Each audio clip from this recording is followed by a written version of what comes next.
اللہ الرحمن الرحیم، السلام علیکم ورحمۃ اللہ وبرکاتہ۔ میرے دوستو، آج ہم پھر حاضر ہوئے ہیں اسی موضوع پہ، زندہ آباد اور مرد آباد سے کچھ آگے۔ جب میں کہتا ہوں زندہ آباد اور مرد آباد سے کچھ آگے، اس کا مطلب یہ ہوتا ہے کہ کسی بندے کو ایسی سرائی جانا، زندہ آباد کری جانا، یا کسی کو مرد آباد کری جانا۔ میرے کہنے کا مطلب ہے کہ زندہ آباد صرف ہمارا پاکستان زندہ آباد، اور عملی طور پہ جو پاکستان کے لیے اچھا کام کرے وہ زندہ آباد، عملی طور پہ جو برا کام کرے وہ مرد آباد۔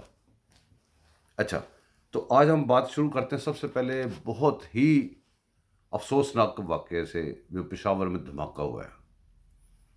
دوستو، ہمارے ملک کی بدقسمتی یہ ہے کہ ادھر جو غدار ہیں وہ بڑی آسانی سے بڑی بڑی اوپر جگہوں پہ پہنچ جاتے ہیں۔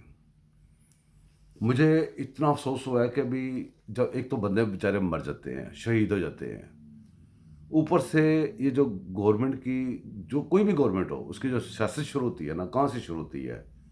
وہ یہاں سے شروع ہوتی ہے کہ کہتے ہیں جی 2-4 بندے مر گئے ہیں، پھر وہ آہستہ سے 2-4 سے 5-6 ہوتے ہیں، 5-6 سے 10-12 ہو جاتے ہیں، 10-12 سے 20-25 ہو جاتے ہیں، کرتے یار یہ کیوں کرتے ہو ایسے؟ صحیح بات کیوں نہیں کرتے؟ سچ کیوں نہیں بولتے؟ ایک نقصان ہوا ہے اس کو کیوں نہیں بتاتے؟ آپ کہتے ہو پینک نہ کریٹ ہو جائے۔ بھئی پینک تو ہمیشہ ہی کریٹ ہو جاتی ہے، بے شک آہستہ سا بتا دو یا جلدی سے بتا دو۔ کسی بندے کے گردن کاٹ رہی ہیں، اس کو آہستہ سا کاٹ دو یا ایک دم کاٹ دو، گردن تو کٹ گئی نا جی۔ مسئلہ یہ ہے کہ کچھ ایسے افیسر جو کہ وردیاں تو پاکستان کی پہنتے ہیں، یا قلمدان تو ان کے پاس پاکستان کے ہوتے ہیں، لیکن وہ دعویٰ بھی سب سے بڑا کرتے ہیں کہ سارے غدار ہیں، ہم اکیلے ہی بس محب وطن ہیں، لیکن ان کا عمل کوئی بھی پاکستان کے فیور میں نہیں جا رہا ہوتا۔ ابھی آپ کو پتہ ہے کہ بھی بات یہاں پہنچ چکی ہے کہ یا ایک میان میں 2 تلواریں نہیں رہ سکتی اب، یا تو پاکستان بچا لو یا عمران خان بچا لو۔ اب عمران خان کو بچانے والے ایک شخصیت جو کہ بہت بڑی پوسٹ پہ تھی، اب بھی بہت بڑی پوسٹ پہ ہی ہے، جو کہ اسلام آباد پنڈی نہیں چھوڑنا چاہ رہی تھی، جس کو دھکے مار کے بڑی مشکل سے نکالا گیا پاکستان اس اسلام آباد پنڈی سے، وہ پشاور چلے گئی۔ پشاور جا کے بھی وہ اپنی عادتوں سے باز نہیں آ رہی، اور لگی ہوئی بار بار کچھ نہ کچھ چلتا رہا یہاں پہ۔ کوئی نوٹس لے رہا ہے، کوئی کچھ، ان نوٹسوں لینے اور دینے کے درمیان میں یہ پشاور دھماکہ ہو گیا۔ اب جو اس کا کام ہے، جس کا کام ہے وہ اپنا کام نہیں کرے گا تو دوسرے لوگوں کو چانس ملے گا۔ آپ نے دیکھا کہ ملک کی کیسے تباہی ہو رہی ہے، کیسے اب لوگ 60 بندے کہتے ہیں مر گئے، جس میں بلیو ابھی بھی نہیں کر رہا۔ چلو 60 بندے شہید ہو گئے، اب ان کا خون کس کی گردن پہ ہے؟ اب وہ جو وہاں سے بیٹھ کے اپنی ڈیوٹیاں چھوڑ کے ادھر فون کر کر کے سپورٹ کر رہے ہیں، بچا رہے ہیں اپنے، وہ کیا کہتے ہیں، پیر بھائی کہہ لیں، یا اپنے کوئی وہ کہہ دیں، آپ یہ کہہ دیں کہ بھی عہدے کی طلب ہے جس سے، آپ کچھ بھی کہہ لیں، لیکن میرا پاکستان کہاں گیا اس میں؟ وہ جو میرے بندے مر گئے وہ کہاں گئے؟ ان کا کون ذمہ دار ہے؟ آپ لوگوں کو شاید یاد نہیں ہے، کراچی میں ایک فیکٹری میں بند کر کے 300 بندے جلا دیے گئے تھے۔ کوئی دنیا میں کسی ملک میں ایسا ہو سکتا ہے کہ بھی 300 لوگ عام پاکستانی فیکٹری میں بند کر کے زندہ جلا دیے جائیں؟ اور وہ جو جلانے کے ذمہ دار ہیں وہ ہمیشہ حکومت میں بیٹھے رہیں، آج بھی حکومت میں ہیں، آج بھی وہ اتحادی ہیں۔ اچھا، اتحادی، بس اتحادی میں بعد میں بات کرتے ہیں۔ بہرحال یہ جو بہت بڑا نقصان ہوا ہے جو پشاور میں ہوا ہے، اور کیسے موقع پہ ہوا ہے جب وہ آسٹریلیا کی ٹیم آئی ہوئی ہے، ہمارے کرکٹ میچ ہو رہے ہیں، اور کیا کیا نقصان ہمارے ہو جائیں گے، اور یہ اپنے کام چھوڑ کے کن کاموں میں لگے ہوئے ہیں؟ یہ کیوں نہیں چھوڑ سکتے اس کو؟ کیوں نہیں اپنے کام پہ آ سکتے واپس؟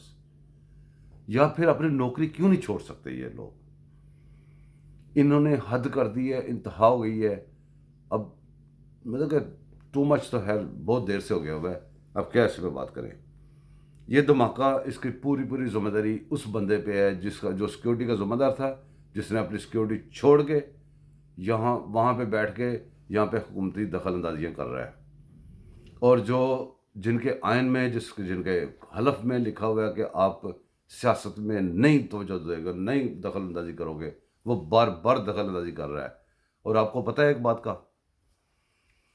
کہ ہر 10 سال بعد، 6 سال بعد، 5 سال بعد ایک اعلان آ جاتا ہے کہ جی ہمیں اب سیاست سے نہ جوڑا جائے، ہمیں سیاست سے دور رکھا جائے، ہمارا کوئی تعلق نہیں سیاست سے۔ پتہ کب کہتے ہیں؟ جب 10 12 سال جو محنت کر کے پیسے جمع کر کے خزانہ بھراتا ہے، وہ خزانہ خالی ہو جاتا ہے، آگے 10 12 سال کے قرضے اٹھا لیے جاتے ہیں، اور سارا چٹم کر کے ادھر پاپا جان بن جاتے ہیں، ادھر پتہ نہیں کیا کچھ ہو جاتا ہے، ادھر جناب جی اسکینڈلوں کی لائنیں لگی ہوئی ہیں، وہ کیا نہیں کہ جزیرے، وہ کیا کچھ آپ بات کریں، آپ کی کوئی بندہ بات نہیں سنے گا، منہ ادھر کو کر لیں گے، اور ساتھ ہی کہنے لگ جائیں گے یہ فلانا چور، فلانا چور، فلانا چور۔ یقین کریں کہ ایک سیاستدان جب آ کے سیاست کرنے کے لیے وہ جب بیٹھتا ہے یا وہ عہدہ اس کو مل جاتا ہے، اس کے اوپر پتہ کتنی ایجنسیاں، کتنے ادارے ہوتے ہیں، اور باقی ساری چھوڑیں، یہ جو سپریم کورٹ میں بیٹھے یہ جو کٹ پتلی ہیں، یہ ان کے پیچھے ہوتے ہیں، ان کی تباہی مچا رہے ہوتے ہیں، ہر وقت رات دن دھیان رکھ رہے ہوتے ہیں، اور پھر بھی وہ چور ہیں۔ اور جنہوں نے وہ ان کو چھوڑا ہوتا ہے، جو صحیح چوری کر رہے ہوتے ہیں، ان کا نام لیں تو کہتے ہیں بس ٹھیک ہے جی، ٹھیک ہے، ہم نے چیک کر لیا، کچھ نہیں ہے۔ بھئی کچھ نہیں کیا نہیں ہے، ساری تباہی ہو گئی ہے، سارا خالی ہو گیا، کچھ نہیں کیوں نہیں ہے۔ خیر آگے چلتے ہیں کہ یہ جو ہمارے ساتھ اب تک ہو رہا ہے، جو چیزیں ہمارے ساتھ نہیں رک رہی، یہ دھماکے وغیرہ ہو رہے ہیں، سارا کچھ ہو رہا ہے، اس کی وجہ تو آپ کو سب کو سمجھ لگی گئی ہے۔ ہم یہاں پہ بات زندہ باد اور مرد آباد سے آگے جب کہتے ہیں نا، زندہ باد اور مرد آباد سے آگے، اس کا مطلب آپ کو میں نے صحیح طرح سمجھا دیا ہے کہ جو عملی طور پہ پاکستان کا ہوگا وہ زندہ باد ہے، اور جو عملی طور پہ پاکستان کا نقصان پہنچائے گا وہ ہمیشہ ہی مرد آباد ہے۔ اس میں چاہے سیاستدان ہو، چاہے اس میں کوئی بھی ہو، جو بھی بندہ میرے سمیت پاکستان کے نقصان میں کوئی بھی کام کرتا ہے عملی طور پہ، ظاہری باطنی طور پہ، اور وہ مرد آباد ہے، اس میں کوئی شک نہیں ہے، کوئی بھی بندہ ہو۔ اور ہمیں انہوں نے بزی رکھا ہوتا ہے کہ بھی کسی کو لگا دیا کہ تو اس کو زندہ باد کہے، کسی کو لگا دیا اس کو زندہ باد کہے، کسی کو لگا دیا اس کو مرد آباد، یہی ان کی طاقت ہے۔ بہرحال آگے چلیں۔ یہ جو گیٹ نمبر 4 کا ایک ملازم، وہ خود ڈکلیئر کرتا ہے، اور گیٹ نمبر 4 والے بھی مانتے ہیں اس کو۔ گیٹ نمبر 4 والے آج کل آپ کو پتہ ہے کہاں سے بول رہے ہیں؟ کامران خان کے منہ سے بول رہے ہیں۔ وہ کیسے بول رہے ہیں کہ بھی وہ اس نے دورہ کیا رشیا کا، آپ کو پتہ ہے پولیسیاں جو بھی ہے اس کو منع کیا تھا، وہ تو ہے وہ اپنے ایجنڈے پہ، آپ سمجھ رہے ہیں آپ کے ایجنڈے پہ ہے، اب ایجنڈے یہاں پہ لڑ رہے ہیں، پاکستان کا کوئی ایجنڈا نہیں، پاکستان کا کوئی کہیں پہ نام نہیں ہے، وہ باہر کے اپنے ایجنڈے پہ ہے، پاکستان کو مطلب کہ ہر جگہ پہ الٹی جگہ پہ پھنسانے میں، اور ان کا صرف مقصد ہے کہ ہم نے لوٹنا کہاں سے ہے۔ ان دو ایجنڈوں کے اندر ملک چلی جا رہا ہے۔ جو بات کر رہا تھا میں کہ جو گیٹ نمبر 4 کا جو ملازم ہے، اس ملازم کو وہ کہتے ہیں دھوبی کا کتا نہ گھر کا نہ گھاٹ کا۔ لوگ سمجھتے ہیں کہ جی اس کی نوکری چلے گی یا یہ ہو گیا، اور نہیں یار، یہ تو انہوں نے چند دن کے لیے کہا کہ ہمارا سیاست سے کوئی تعلق نہیں ہے۔ جب یہ کہتے ہیں نا سیاست سے تعلق نہیں ہے، پتہ کس وقت کہتے ہیں؟ یاد کرو مشرف کا جب ٹائم تھا تو یہ جب کہہ رہے تھے سیاست سے کوئی تعلق نہیں، خزانہ چٹم تھا، آٹا مل نہیں رہا تھا، آٹے کی لائنیں تھیں، آج کل جیسے یوریا کی لائنیں ہیں، آج کل بھی آٹا مہنگا ہے، آج کل بھی سارا کچھ، اس جگہ پہ لا کے کہتے ہیں ہمارا سیاست سے کوئی تعلق نہیں ہے۔ جناب نہیں، آپ کا سیاست سے تعلق ہے۔ جب آپ کہتے ہیں آپ کا سیاست سے تعلق نہیں، تو 6 سال بعد، 8 10 سال بعد کہتے ہیں، تو پھر تعلق کب آ جاتا ہے؟ کس وقت گھس جاتا ہے تو دوبارہ آپ کو کہنا پڑتا ہے جی کہ سیاست سے کوئی تعلق نہیں ہے؟ تعلق تھا تو کہہ رہے ہیں نا سیاست سے کوئی تعلق نہیں آج سے، تو پھر یہ تو مانے نا کہ آپ کا تعلق تھا۔ بہرحال اس کو بھی چھوڑیں، آگے چلتے ہیں۔ یہ گیٹ نمبر 4 والے بندے کی بات کر رہا ہوں میں، گیٹ نمبر 4 کے ملازم کی۔ یہ شیدہ ٹلی جس کو چپڑاسی بھی نہیں رکھنا تھا، وہ کل میں سن رہا تھا، وہ بڑی بڑی بکواس تو خیر اس کا منہ ہی گٹر کی طرح ہے، چھوڑیں اس کو، گند بدبودار منہ ہے اس کا۔ کل وہ کہہ رہا تھا ریحام خان کے اوپر چھوڑا ہوا تھا اس نے، عمران خان میں جب ورس ہو گیا نا کام میں ریحام خان والا، تو اس کے اوپر نا وہ بونکا چھوڑ دیا۔ اچھا بونکا چھوڑا، عقل مندی تو بڑی کی کہ جی بونکے کو چھوڑ دیتے ہیں، لیکن ہوا کیا، بونکے نے کل آگے کہہ دیا کہ جی میں گوا ہوں حسین حقانی کو بٹھا کے، پتہ نہیں کس کس کو بٹھا کے تو پیسے دے دیے نا، وہ کس کے لیے، عمران خان کے اوپر سیتا وائٹ کا کیس ڈالنے کے لیے۔ اچھا جناب، فیصلہ تو آیا تھا امریکہ کی عدالت سے، تو کہنے کا مطلب اس کا یہ ہے کہ امریکہ کی عدالت کو پیسے دیے تھے پھر۔ اب یہ بندہ یہی بات اگر ادھر باہر کر دیتا یا ادھر بھی کر، اب بھی ہو سکتا ہے، لیکن اتنا ٹائم کسی کے پاس نہیں ہے، ہوگا ضرور، کبھی نہ کبھی ضرور کریں گے، کوئی نہ کوئی کرے گا۔ امریکہ کی عدالت میں اپلیکیشن دینی چاہیے کہ جناب یہ بندہ بیٹھ کے ٹی وی پہ آپ کے اوپر الزام لگا رہا ہے کہ آپ نے پیسے لے کے فیصلہ دیا ہے۔ اندازہ کریں آپ اس کی سوچ کی۔ چلے اس کا شیدے کو بھی چھوڑتے ہیں، اب کرتے ہیں گھٹیا ان کے جو کرتوت ہیں۔ شیر شیخ سے یاد آیا مجھے، وہ طریقہ کار کیا ہے جی کہ بھی اپوزیشن کو تتر بتر کر دو، حکومت کری جاؤ۔ یہ جناب وہ آفیسر چلا گیا وہ پشاور، جس کی وجہ موجودگی میں دھماکے ہو رہے ہیں۔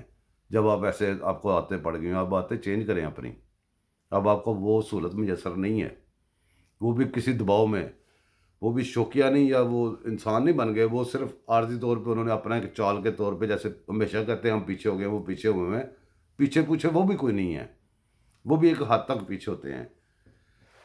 شیر رشید صاحب نے، آپ کو پتہ ہوگا کچھ دن پہلے کہا تھا کہ بھی اگر عمران خان کو زیادہ تنگ کیا گیا تو وہ ڈرون حملہ کر دے گا، یاد ہے؟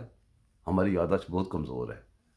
ہوا کیا کہ کل انہوں نے یہ پلاننگ کی ہوئی تھی، جب یہ بہت زیادہ یہ مارچ بھی ادھر سے چل کے پنجاب میں پہنچ جائے گا، یہ ہو جائے گا، یہ پلاننگ تھی ایک کہ ڈرون حملہ کر دیں گے، ڈرون کسی کے سر پہ مار دیں گے، ہوگا کہ ایک آدھ زخمی ہو جائے گا، وہ پارٹی اس کے زخمی کی وہ تیمارداری عادت اس کی دیکھ بھال میں لگ جائے گی، پھر پارٹی بک ہو گئی۔ شہباز شریف اور حمزہ کو پکڑ کے کیس کچھ ڈلے ہوئے ہیں، سارا کو اس کو پکڑ کے اندر کر دیں گے، وہ کافی سارے لوگ ادھر ادھر کر دیں گے، باقی پیچھے وہ ایک رہ جائیں گے، کیا کہتے ہیں جی، مولانا صاحب اور کچھ لوگ رہ جائیں گے، کیا کر لیں گے، جو پہلے آتے پڑی ہوئی تھیں۔ وہ جو شیر رشید نے اعلان کیا تھا ڈرون اٹیک کریں گے، کرے گا عمران خان، کل کر دیا نا، آصفہ بھٹو پہ ڈرون اٹیک کر دیا۔ اچھا ہوا کیا کہ وہ لکیلی اس کی آنکھ بیچاری کی بچ گئی، اس کو زیادہ ڈیمیج نہیں ہوا، بچ بچا ہو گیا، ان کو مصیبت پڑی ہوئی ادھر ہی۔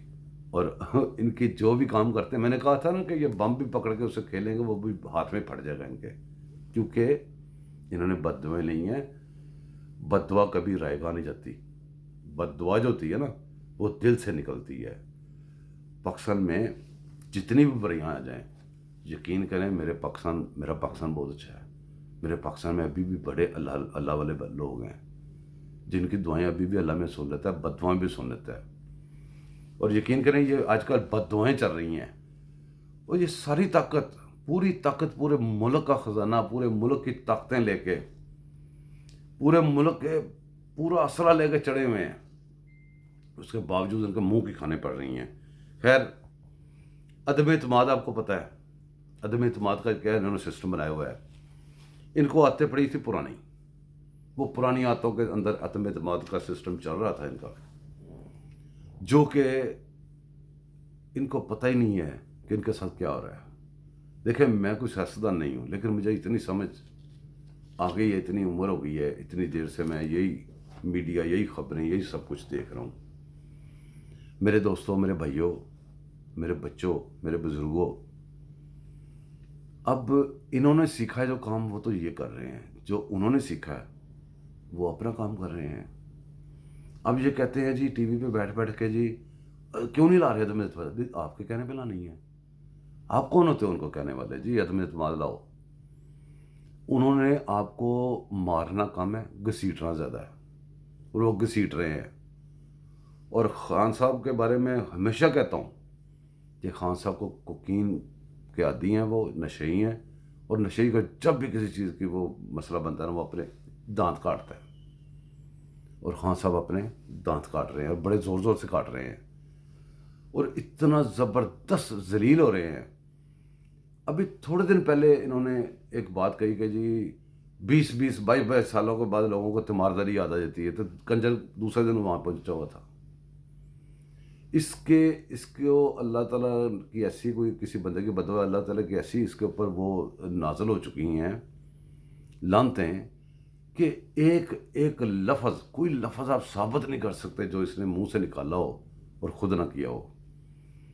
آپ کو پتہ ہے کہ جس وقت یہ اس کا ٹریک ریکارڈ کیا ہے، اس کا ٹریک ریکارڈ یہ ہے کہ جب بھی جو کام کرتا ہے نا، چوری جب کر رہا ہوگا تو شور کر رہا ہوگا چوری چور چور چوری کر کے چوری کر کے چوری کر کے.